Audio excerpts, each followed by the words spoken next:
Okay, I don't see any comments. Oh, good evening, Mom. Okay, hey, Al, and you may be on your phone. We're gonna get started here.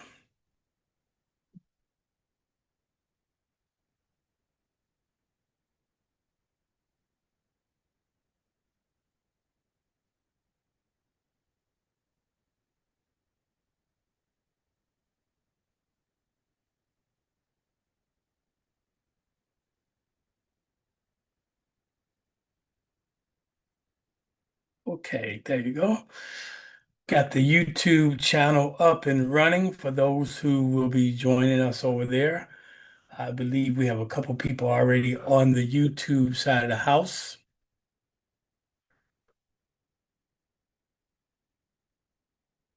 Yeah, so I'm gonna move that out of my field of view and get ready to get us rolling this evening.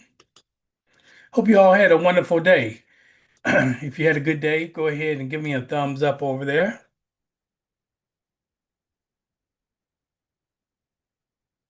And if you didn't, we're going to believe that your evening will end on the better note here.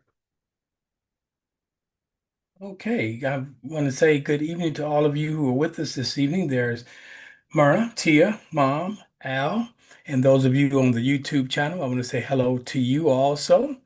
And we're going to go ahead and jump right into this evening's session of the living room. Good, good. Just let's go get a reset.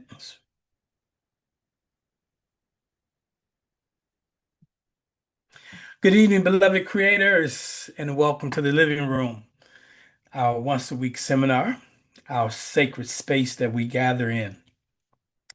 Every Tuesday evening, in this circle of realization and recalibration and resonance, we come together. I'm Greg Stanton, also known as Asar, your facilitator, and I honor the field of divine potential you've chosen to step into tonight. So let's begin together with a breath. Gently inhale and exhale. Let the outer concerns begin to dissolve. Let your awareness settle inward. Now place your hand on your heart. I want you to feel the rhythm beneath it. Not just your heartbeat, but your alignment. Tonight is not a continuation of Sunday's message, it's a deepening. It's a shift from concept to embodiment, from idea to insight. Because whether you were with us Sunday or not, you're here now, and that's enough. That's all that matters. And for many of us, this now moment comes with questions that don't always have easy answers. Why does it feel like I'm doing everything I can and still nothing changes? Or perhaps, why do I feel like I believe, but I don't see? If you've ever carried that quiet frustration, the gap between what you know spiritually and what you experience physically, then tonight will speak directly to your soul. So we're going to explore the sacred anatomy of manifestation, not from the lens of effort, but from the vantage point of alignment with the divine. That is the divine intelligence, the one presence, source, the same divine intelligence that the ancients knew as none, the infinite, undifferentiated field of all that is. In fact, before we name it in full, let's just feel into it now. That is the sacred presence before thought, the living potential before action. It's a field not of chaos, but of clarity waiting to be seen. This sacred field is not something we control, but it's something we commune with. And tonight, we're going to begin to remember how to do that. Not what we make happen, but what we participate in. You're not behind, you're not off track. You're being invited. Yes, you're being invited to center a higher rhythm and the rhythm of realization, not reaction. Let me let someone know that they can get in on YouTube since they're having a difficult time getting on their phone.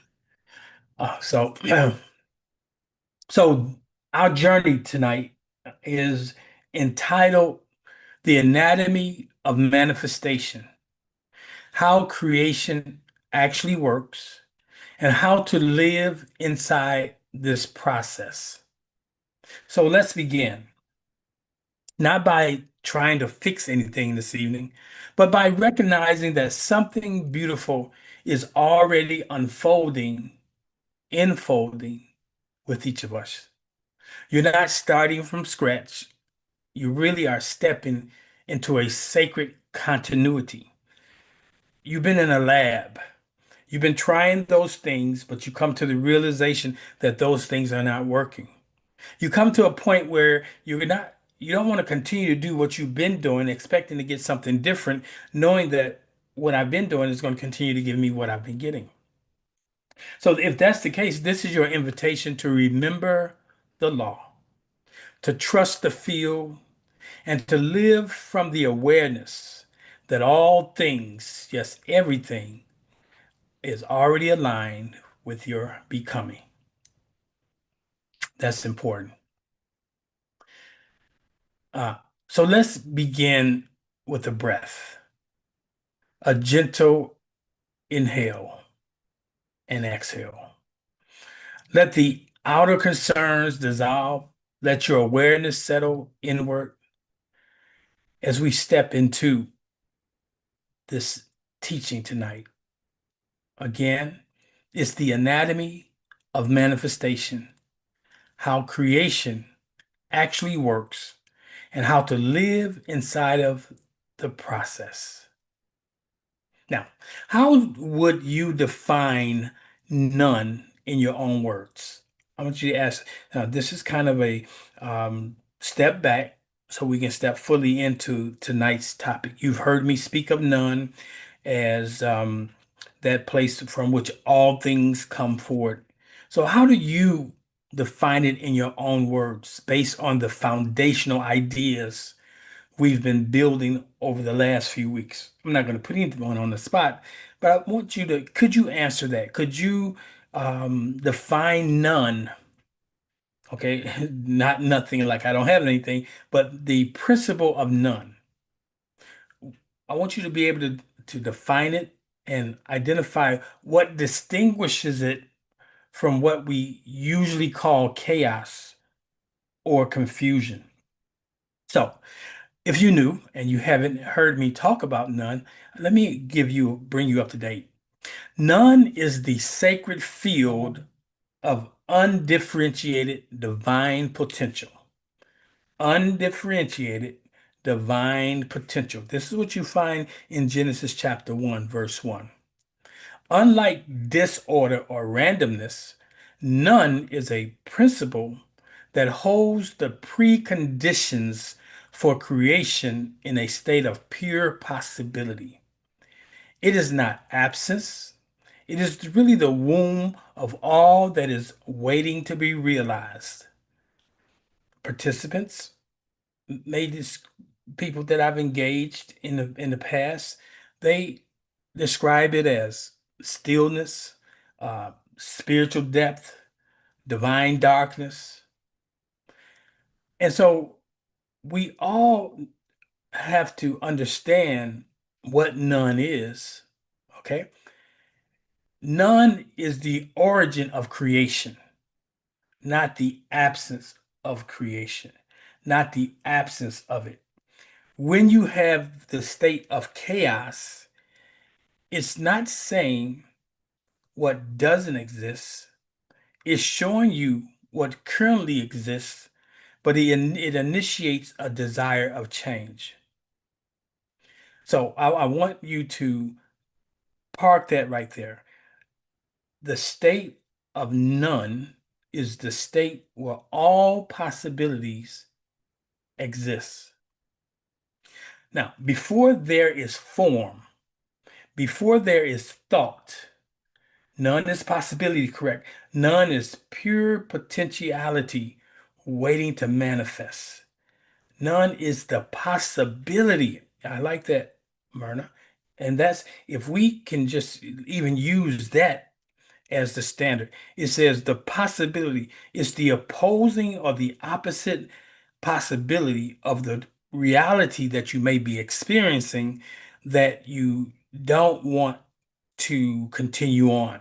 And how we normally deal with that, we focus on that, we begin to speak to that, but that's not what we are really called to do. We are to call to go inside into the state of none, where all possibilities arrive. Okay, therefore we need to know this. Before there's form, before there is thought, before there is even imagination, there is none. So it is the precursor to everything you want to bring into manifestation. Before there's thought, before there's imagination, before the spoken word, the none. The none is a principle.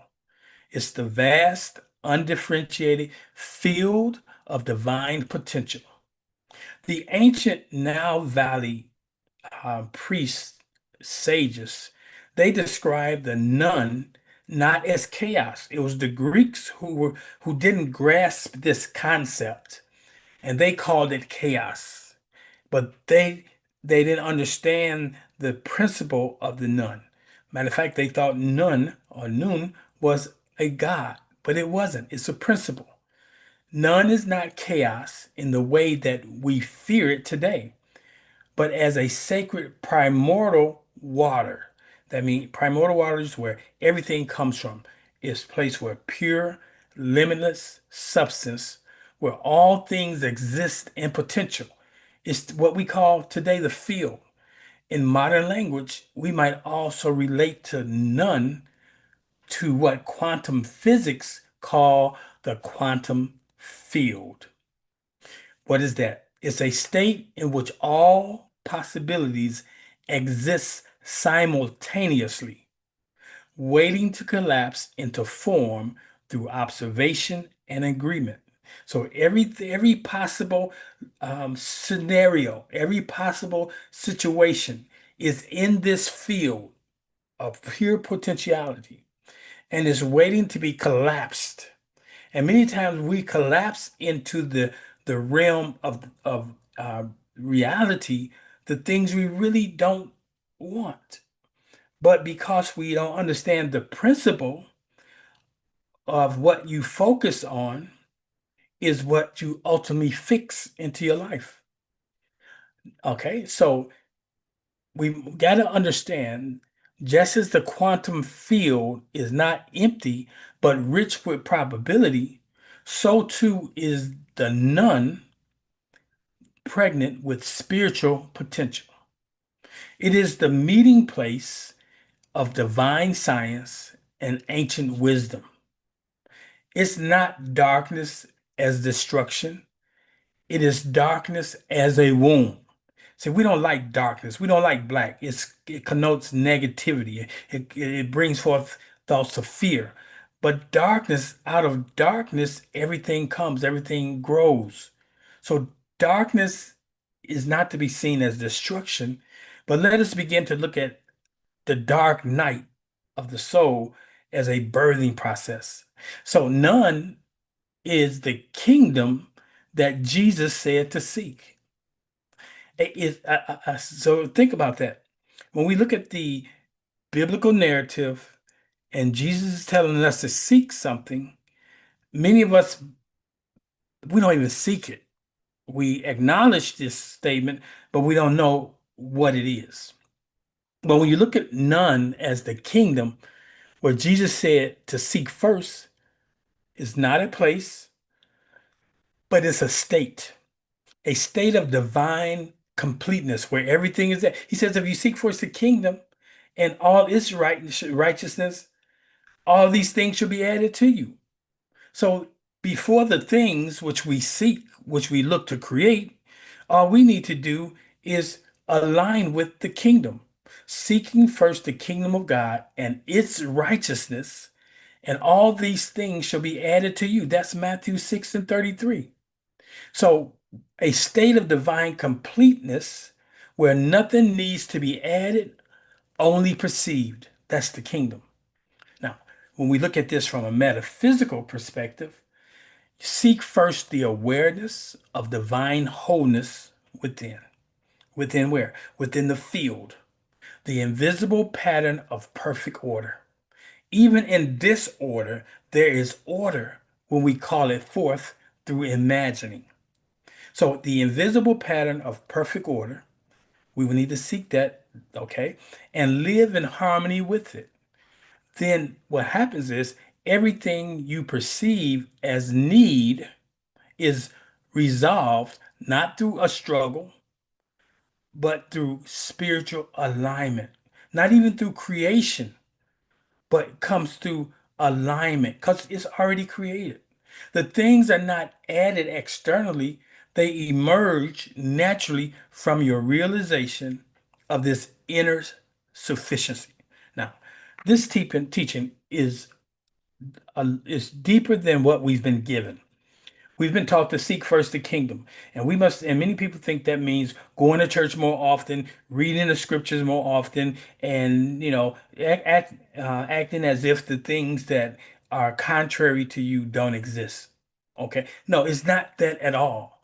To seek the kingdom is to come into alignment with first cause, to come in alignment where everything exists.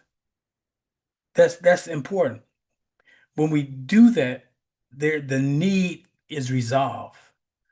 The things are not added externally, they emerge naturally from our realization of inner sufficiency. So that's how we have an inter and an inner dependency. We must get to the place where you can really say, I and the Father, or I and Source are one. When you look at Genesis 1 and 2, it reads, and the earth was without form and void, and darkness was upon the face of the deep. And the Spirit of God moved upon the face of the waters. This is a description of none, void, formless, and pregnant. That's a description of none. So when we read the entire Bible is filled with allegories, metaphors that are tied to the Kemetic science, tied to the Nile Valley spiritual system. But because they have not, or they attempted to present it as an original thought originating out of Greek, out of Hebrew, out of the Roman culture, we're missing it. So we have to deconstruct what we've been given and reconstruct what is ancestral strong. So this is the description. When you're looking at Genesis chapter 1, you're looking at the description of the nun. You're looking at a cosmological story. It is a cosmological story that has been rescripted from the Nile Valley cosmological stories. Now, there was more than one cosmological story, but the most ancient of all is the Memphite theology. The Memphite theology pulls all of them together, and we talked about that. We talked about Nun and the primordial hill, Ptah, emerged out of these waters, and from Ptah came Atum, and Atum began to name everything and speak everything. So we'll go back into that later. So when we look at in the beginning, like I said a couple weeks ago, it doesn't refer to chronological time, it refers to causal time. It refers to creative sequence. And every sequence begins with stillness. Be still and know. The and is there for a reason. Be still and know what? And know the principles, know the law that you're dealing with. The stillness is not absence, it is presence without form. It is from this sacred field that all manifestations begin, not through hustle, bustle, um, not through affirmations and all of those things. Have we been missing it? Because if the affirmations were working, we would see things differently. But for many of us, we've switched from prayers to affirmations, but we don't understand that our affirmations should be really aligning those things that align us with the truth that is found in the field. Now, so the stillness is presence without form. And we don't go after it through hustle, but we move into it through harmony. Now, you might ask, why does this matter? So, we often are taught to react, to solve, to fix. I'm guilty of that, to solve things, to fix things. But true creation doesn't begin with the action or the that type of external activity. It begins with alignment to the field that precedes all action. And what field is that? Some will call it the quantum field, and it originates from the principle of none. When we understand none as a principle, we stop fearing the unknown and we begin to see our own chaos as not as punishment, but really as possibility. What we once called disruptions may actually be divine rearrangements. What looks like confusion may be the collapse of old forms, making room for new patterns to emerge in our life. So we stop calling our chaos a curse and we start honoring it as the very atmosphere where creation begins. Contrast is the precursor to what? Creation. This includes the moments in our lives when we face disease, disorder, financial upheaval, or even emotional breakdowns. These are not just crises that to escape, to get out of, to solve. What they really are raw material that none can respond to. The breakdown may not be the end, but the loosening of a rigid pattern in your life. That illness may not be punishment, but a revelation of imbalance ready to be restructured. So, in each of these unwanted conditions that just named, none is still present, holding the invisible blueprint for healing, for our recalibration, for newness. When we engage life through the principles of none, we stop reacting to appearances and we start listening for deeper invitations. We begin to ask, what is this chaos making room for? What is this um, disorder? What is this dis-ease? What is this um, contrast making room for? So none is not your obstacle, it's the opening. It's the pause before the pulse. That's a good way to look at it. The stillness before the sound. Before Source said, let there be, Source sat in the silence of contemplation. That's how it knew what it desired. That's how Ptah knew what it desired. It's the pause before the pulse, the stillness before the sound. This is where your life begins to shift, not in the outer, but in your recognition of what already is. Everything already is. Like James Brown would say, it is what it is. It's already is, but you don't know where it's at. It's in the field. Okay? The moment we stop fighting the external condition, we stop focusing on this external condition, and we turn inside to the field of all possibilities, known as the field of none, or the what the science today call the quantum field. You activate the unseen intelligence already organizing your healing. He says, before you even call, it answers. So your next step, your renewal, that's the next step.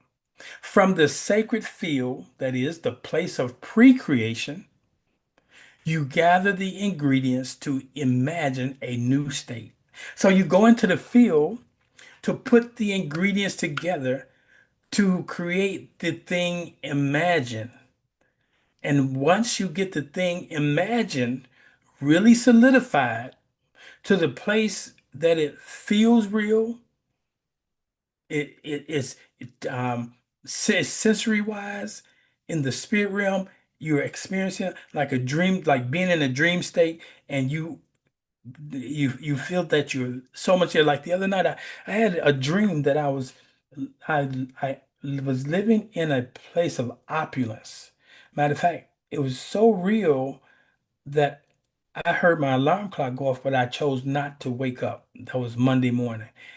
And it was weird. I was in a space and I was waiting for somebody that I know to come so they can experience the space with me so it can touch and agree like this is real because it was that real to me. That's the field that we need to learn to play in. This sacred field, the field of pre-creation. This is a place where we gather all the ingredients to imagine a new state. We run off with these half-baked images and half-baked stories, but we need to sit in the silence until you got the beginning and the ending. If you got the beginning and you have the ending, the middle is going to take care of itself. So we go into this place where all the ingredients are, not by resisting what is. Okay, you don't fight against what is. You don't even have to say it's not in existence. Okay, but it's by perceiving what's possible. So if this is possible, what I'm dealing with, there's another possibility or potential. Many times people will speak uh, concrete into the current situation, but none isn't something you use to force change. It is the divine context in which true transformation begins. And from here, it moves into the first signal that arises in the field. The first signal that arises in the field is desire. So before I go into desire tonight, is there any questions? If anybody want to raise their hand before we go into the next part on desire. If you got to raise your hand, you can do that. If you got a question, you can put it in the comments. Let me see if anything going on over in the um, Zoom room. I mean YouTube. Look, see if we got see if I got any questions in the YouTube chat.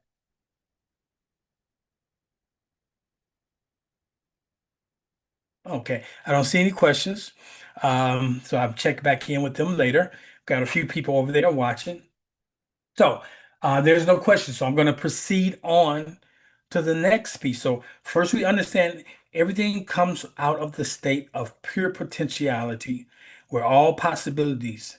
Now you can collapse whatever possibility you desire to bring in. If you are continuing to focus on the prognosis, the diagnosis, the state that you have been spoken into, then that's what's going to continue. But then the word says, whatever state that you're in, to be content. Okay? Don't let your state jack you up. But it does not say be complacent. Okay? Don't come to the place. Okay? It says be content. Okay? This is going to take care of itself. This too shall pass. But I'm not going to focus on that, but I'm going to look at this.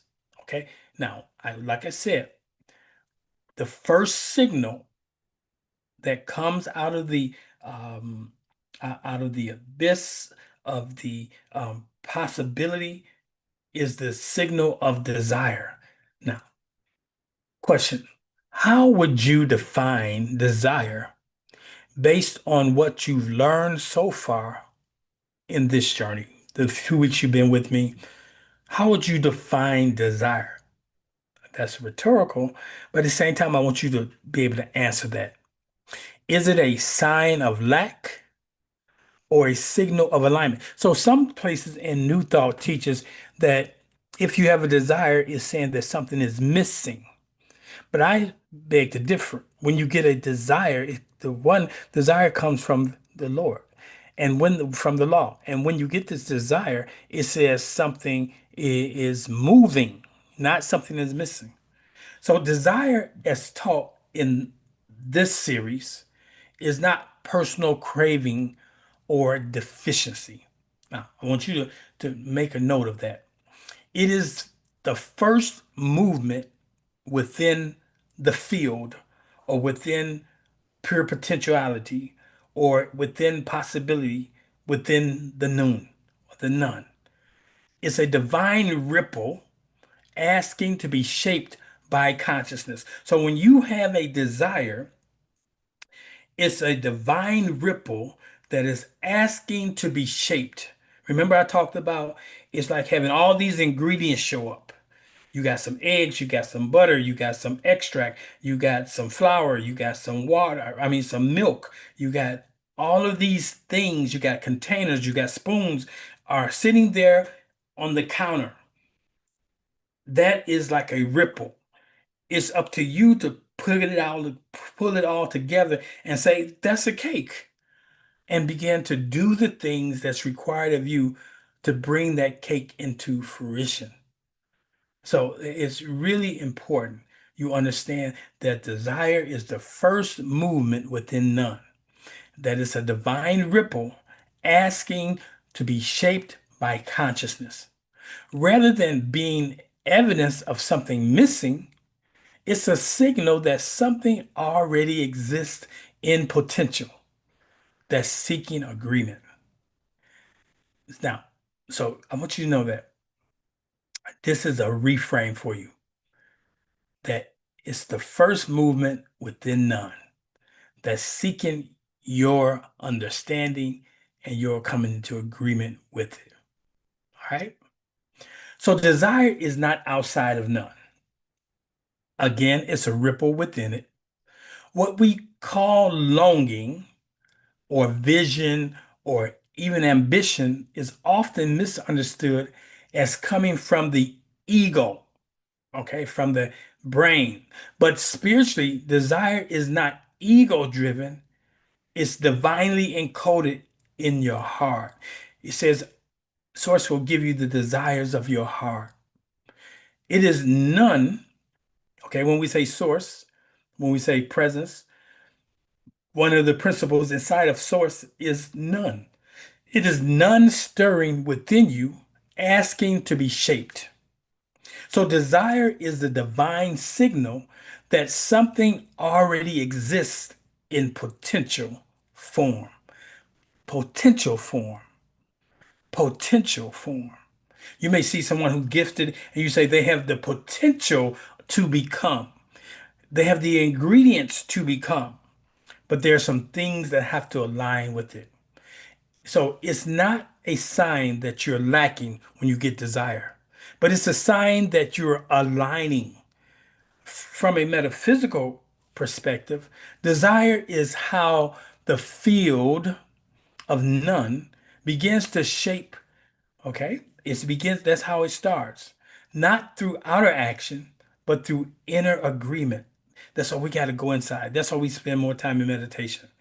And when we honor desire, as a sacred movement, what we do is we stop shaming ourselves for wanting more. We realize we're not chasing fantasies. We're responding to a signal that more is available to us. Okay? We're responding to the divine impulse that are already moving towards us to form. So desire then becomes not something you suppress, but something you steward. I like that word. Something you steward. When we look at the 37th division of Psalms, verse 4, in the traditional reading, it says, delight yourself in the Lord, and he will give you the desires of your heart. But we're going to erase all of that. We really say, delight yourself in the law, and it will give you the desires of your heart. This is where we need to really slow it down and understand that this verse isn't a reward system. It's a law of resonance. It's a law of resonance. When you take pleasure in divine presence, when your consciousness abides in spiritual harmony, the desires that arise are not ego-based, but divinely seated. They are echoes of what already exists in divine mind. Your fulfillment is not earned, but revealed through alignment, just like me. I know beyond a shadow of a doubt, at some point, I'm not going to say when, but I know there will be a manifestation of a thriving spiritual community with boots on the ground.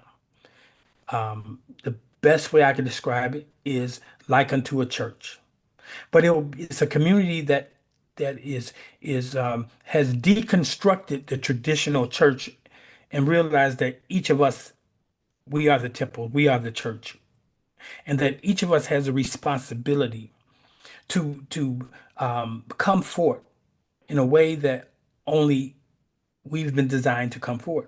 And so it's a teaching institution, a place where people come and where they're refined.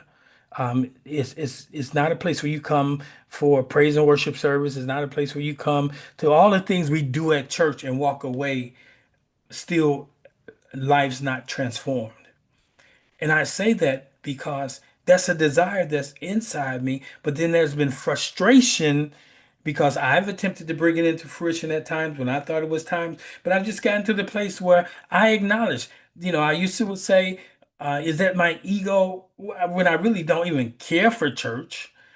But it wasn't my ego. It's a ripple that gets stronger and stronger, like a wave. You ever been at the seashore or at the beach, and the waves come in gently?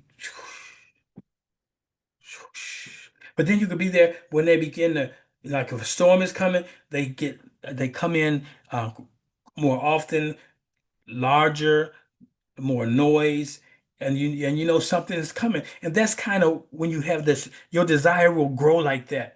You weren't even thinking about something, but all of a sudden now you're thinking about going back to work, or you're thinking about you was resolved. I don't even want a relationship, and all of a sudden you have this desire to be in a relationship, or you all of a sudden you have desire that says, you know what, I'm gonna change my eating pattern.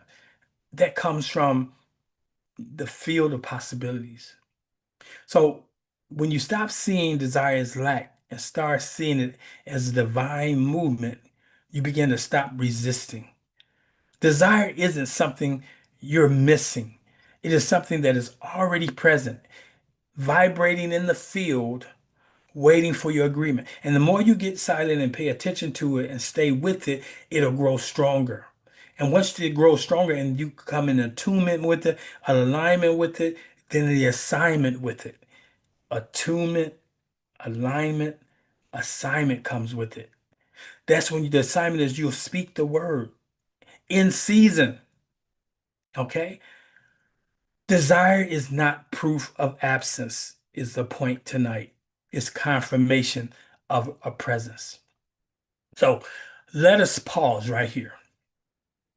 I want you to close your eyes. What have you been calling a problem that may actually be a pointer? What if your longing is not your burden, but it's a blueprint? Take a moment, take a few breaths to let your own desires surface, not to judge them, not to wonder how it's going to happen, but just to witness them.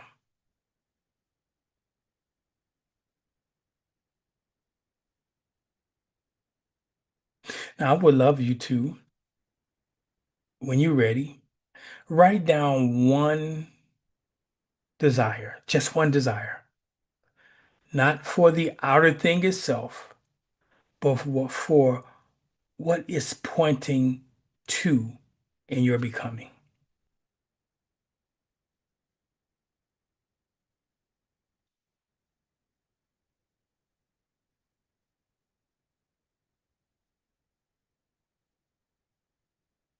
Now, I want you to think of a time when rushing or forcing actually interrupted a process that was already unfolding. What would stillness have offered you in that moment? See, we often rush to speak, to move, to act, because we associate stillness with delay. And if I delay, it'll turn into a denial. Or worse, we even acknowledge that stillness is failure. But spiritually, stillness is participation. It is the moment that we synchronize with the field, not interrupted. You ever had a phone that's buffering, and sometimes it's buffering and then you cut it off and then you read the instructions and it says, do not cut phone off when it's buffering, just be patient. That's the same thing about stillness. Stillness is participation. It's the moment you synchronize with the field and don't interrupt it. Exodus 14 and 14 is a great scripture. It says, the Lord will fight for you. You need only be still. Was not a command to do something. It was instructions to stop contradicting what was already in motion. And it reads like this: the law will fight for you. You need not, you need only to be still. The law of attraction will fight for you. The law of sowing and reaping fights for you. The law of noon, or the principle of noon, fights for you. In none or noon, stillness is creative. It's not silence from emptiness, it's silence from alignment. Sometimes the most powerful release is not a word spoken, but it's a frequency that's held, not a command given, but a coherence sustained. When we jump too quickly into action or even into declaration, we can fracture the very energy we just activated. You don't have to make things happen. You have to stop interfering with what's already happening. It's working on your behalf. Stillness is not passivity, it's sacred participation. Sometimes you need to even just go to sleep if you need to cause yourself to slow it down. So let's take about 20 seconds together. Not to say, not to ask, not to reach, but simply to hold. I want you to hold the awareness that the field is moving and all that is required is agreement. I invite you to take a deep breath at the beginning here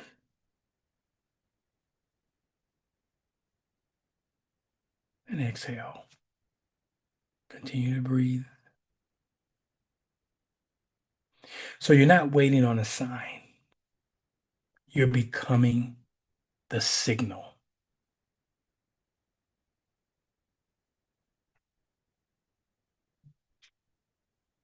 Now, I want you to reflect on a vision you once held clearly. Maybe when you was a little girl that you would be married and you became married, or graduating from college, or getting that job.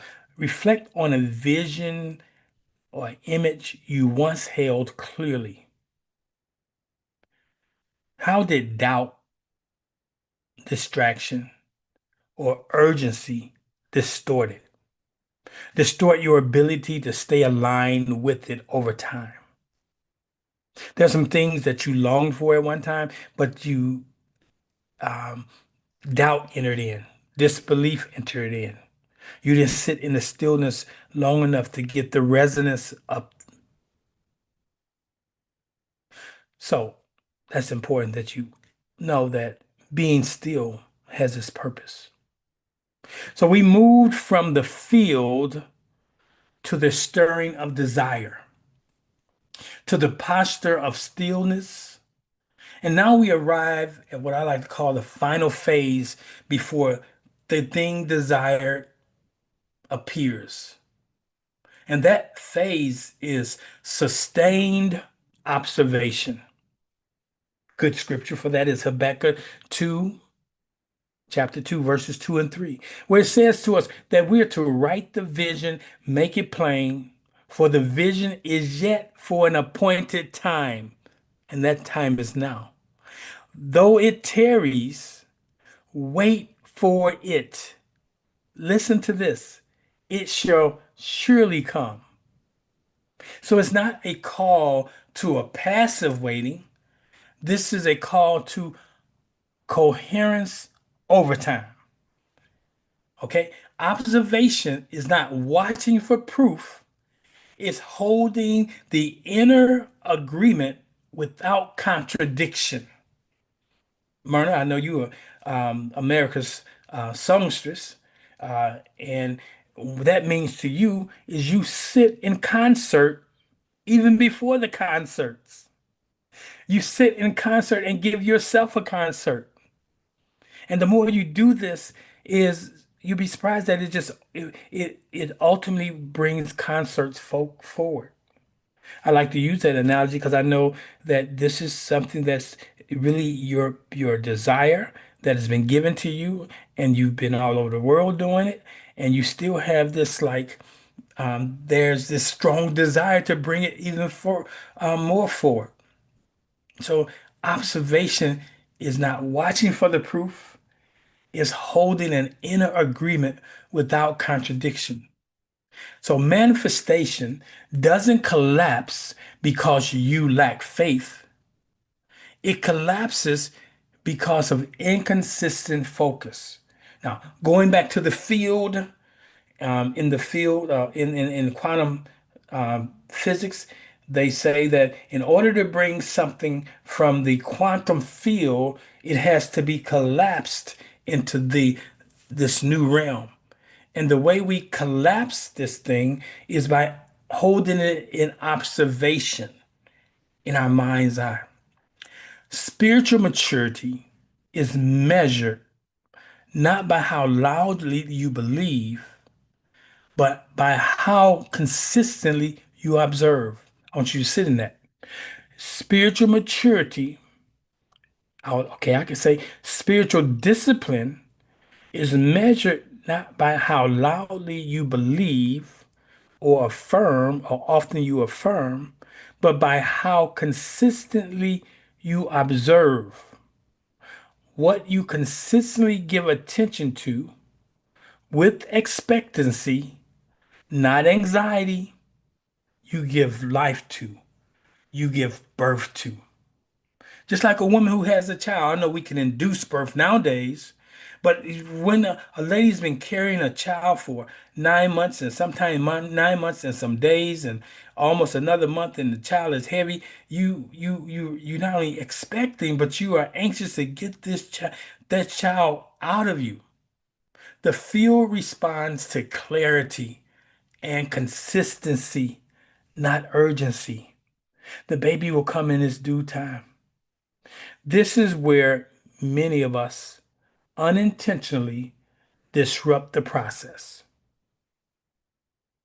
Okay? We imagine clearly, we align momentarily, and we act powerfully. But when we observe inconsistently, checking, questioning, doubting, remember that cake I was talking about earlier? Once you put it in the oven, you only observe it to make sure, like if you have a timer set, you don't want the timer to go too far, or you observe it to see that it's not burning, but you don't observe it to get it to come out a moment too soon. So we oftentimes observe inconsistently. We checking, some of that's because of doubt, unbelief. We're questioning because of doubt, unbelief. We're doubting, period. The universe doesn't need you to babysit your manifestation. It really needs you to embody it. Its inevitability. That is to imagine, to stay in the imagination as the observation. This is why we write the vision, not just to remember it, but to return to it without contradiction. Okay? Without adding to it, without subtracting from it, but holding a strong observation with everything that you saw in the beginning. You see it in the middle, you see it in the end. You don't start dropping things off, you don't start adding to it. That way you stay in coherence, you stay in expectancy, you stay in agreement. And as we move into our summary, I want you to hold this truth. The vision is not delayed. You can appreciate this. It's downloading. Some of y'all got the old download, the AOL.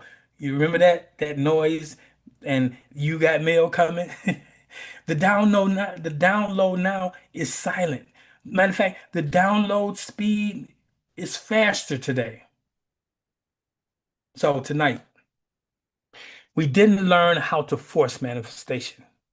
We remembered how to flow with it. We stepped inside the anatomy, the sacred pattern by which creation unfolds, and we came to see. We came to see that none is not chaos. None doesn't mean you don't have none. Isn't it interesting? Our word NONE means we don't have none, but it's really NUN because you got some. The none is not chaos to fear, but a divine field to trust. The desire is not a gap to fill, but a vibrational it's a vibration that's already stirring within the field. It's a ripple that's coming out at you. The stillness is not inaction, but it's agreement. That observation is not waiting for results, but returning to coherence, knowing that it's already done. So let's name the full pattern tonight. None, the field of all potential desire. The first movement within the field is stillness. The coherence that shapes possibility is observation. The sustained attention that stabilizes manifestation. Let me see if I can put that into the chat there over here.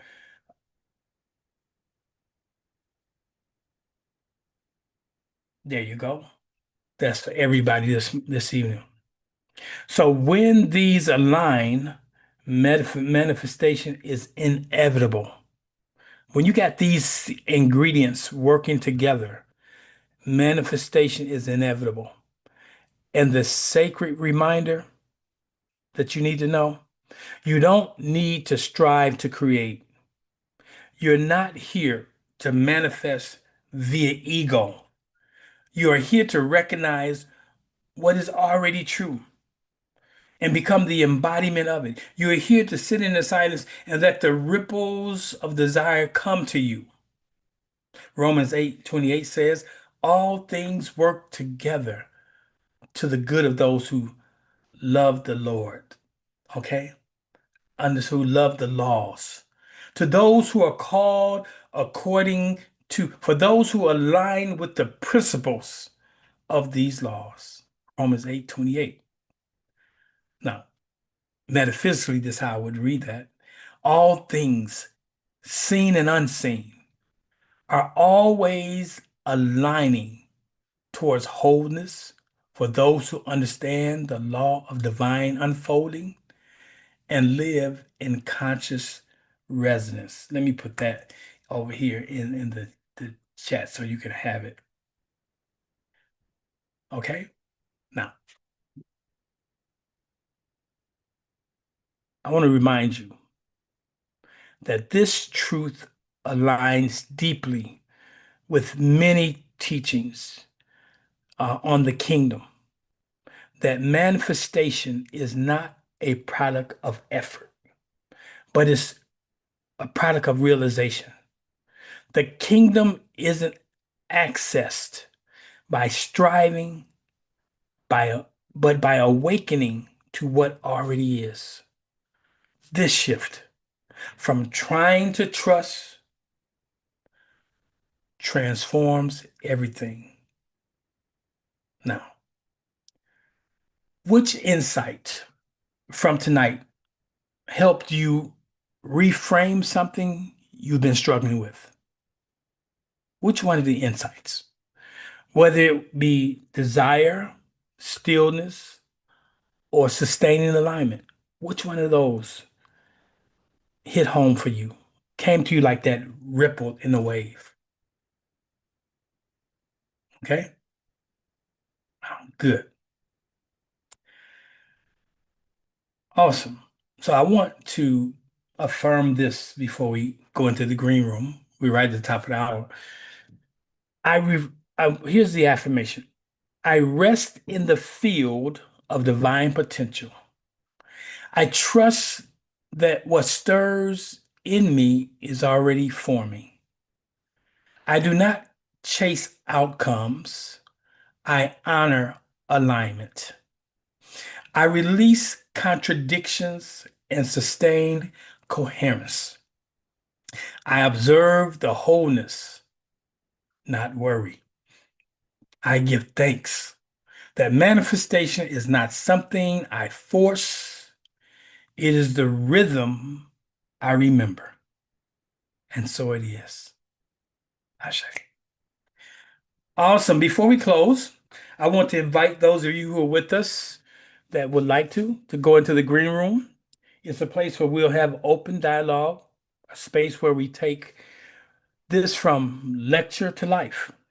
So bring your reflections with you, your insights, or just your presence, because something is there for you.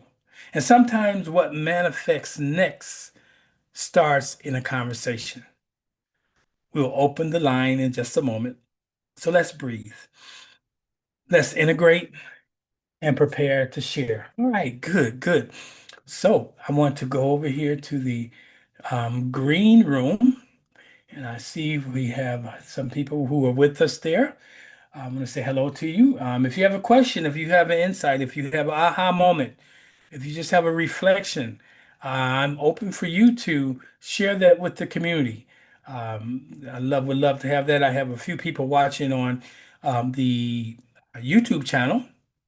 I don't see the chat there. Let me see here. Okay. I don't see it went away. So I don't see if there's any questions there. If you got a question, you could send it to me at 708-368-1076. Okay. Or you can send it to me at 708-544-4946. Or if you have a question, you could raise your hand here in the Zoom room. All right, I see one hand up here. I'm going to, good evening, Mom. You have the mic. Oh, good evening. Can you hear me? Yes, ma'am. I listened to your message. It was on point with me. I believe my imagination is good. I'm waiting, but I found out my problem. I know what my problem is. Hmm. I'm believing for one thing, but I'm rehearsing every day and all day. But you're What's on what? going Say it again. rehearsing? I'm rehearsing what's going on with my body all day. Okay, good, good. So And I say, awareness. I can't have the faith and believe that I'm healing. I'm healed. And every minute I'm talking about this hurt, that hurt. Well, how you doing, Missy? Oh, blah, blah, blah. Hey, that don't work. That not for me. That's what I found out. So am I right or wrong? Yeah, you're spot on, because you're believing for one thing, but you're rehearsing what is. You That's right. you're focusing on the external when you need to go inside. And so that means getting quiet and going into the imagination. Or even like if you write down, it says write the vision. You write what you have, what you're imagining. Okay. And then when you have these um, external stimuli that takes you back down that rabbit hole of what is, you can go into the silence, and you begin to read that. You begin to displace that one thought with this thought. But even what's even better, sometimes just go to sleep and go to sleep imagining the thing desired. As Neville Goddard says, imagine the end in the beginning. And it's not something that happens overnight. It's going to take some time because we've been so accustomed to. Sometimes it's not worry. It's just the more I think about it, some magical solution is going to come up. I'm gonna have a new idea, but that new idea is not a God idea. That new idea is coming from the voice of your ego, the voice of your reason. And so sometimes you have to just shut it down. You go into breathing exercise, focusing on your breath that displaces the thoughts. And you once you get into the breathing and focusing on that, the thought is displaced and it goes away. Now, it may come back frequently throughout the day, but the more you do it, you're building coherence. You're building resonance to the truth that you desire to live inside of. Okay? Thank you very much. Yeah, yeah, that's a good point. You're not the only one that probably have that. Let me see. All things that I gave you guys to that. Let me see. Okay, thanks, Mom. So I'm gonna mute you back. And then Myrna. Good evening, Myrna. It's my Oh, it's Maia. Hey, what's happening? Where are you at? You in California or are you in Georgia? no, we're in Georgia today. We are in Georgia today. Oh, I forgot it's Christmas time, so you got to make sure you're home for Christmas. Absolutely, absolutely. Yeah, first off, I really enjoyed the deep dive, Okay. and I really enjoyed Sunday service as well.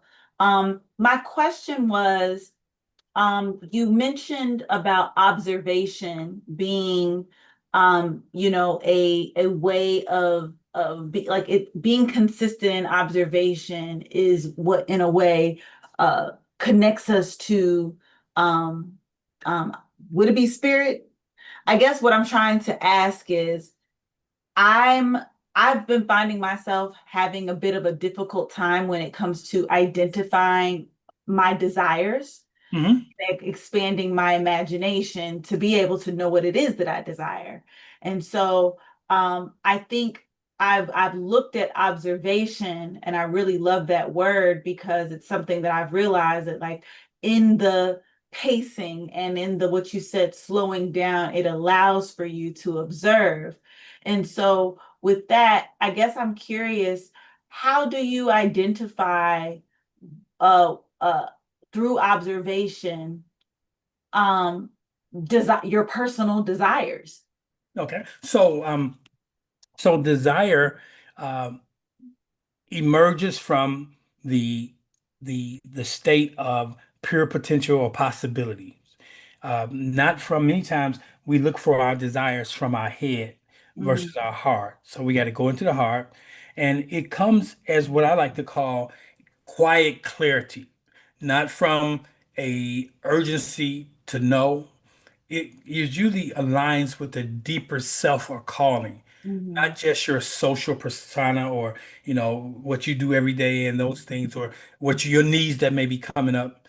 It's something that persists gently over time. Okay. And when you even try to suppress it or ignore it, it keeps coming back. mhm, It's like an inner yes. mhm, Okay.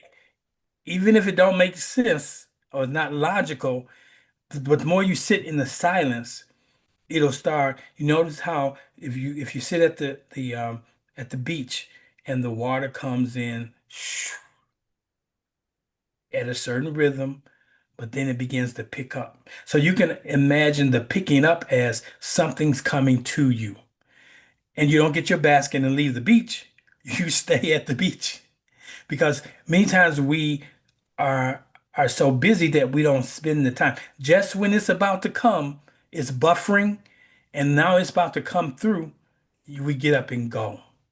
Okay? So it comes from waiting. It comes from just being present. It comes from just sitting in the stillness to get in alignment with source.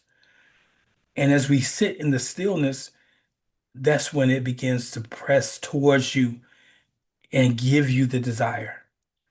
And you will know, wait a minute, I want to make a blockbuster movie.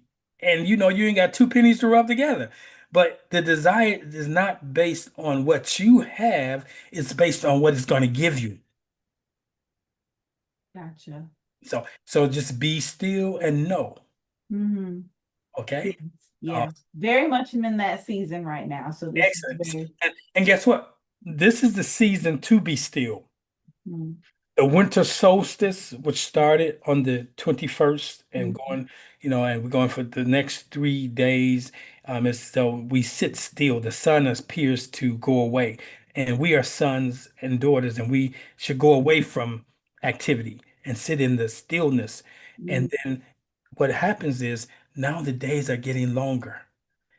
Okay. And it's in the light of day that we work. Because it says, when night cometh, no man shall work. You heard that before?